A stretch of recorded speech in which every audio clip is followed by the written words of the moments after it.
Alam nyo guys, may pyesa or mods talaga na hindi napapansin ng mga tao. Pero sa mga car guys, tsaka car enthusiasts, ito yung mga malaking bagay para sa kanila. So nagpadala sila D3 plate protector ng plate holders.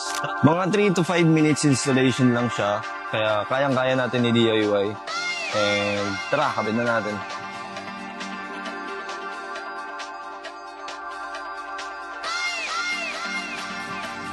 So yun guys, tapos na natin nilagay yung plate holder.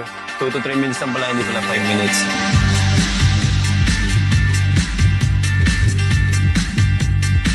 Di ba mas clean tingnan, mas clean yung... Tapos hindi pa magagasgasan yung pintura natin sa likod. Kasi yung iba, yung walang plate number na auto, hindi nila nilalagay ng plate holder. Tapos nagkakaroon ng gasgas sa likod, kakaroon ng kalawang. And guys, meron din pala silang pang motor, itong maliit. So, you can get now sa Lazada or Shopee. Bago pa kayo maubusan, kumuha lang kayo. Let's go!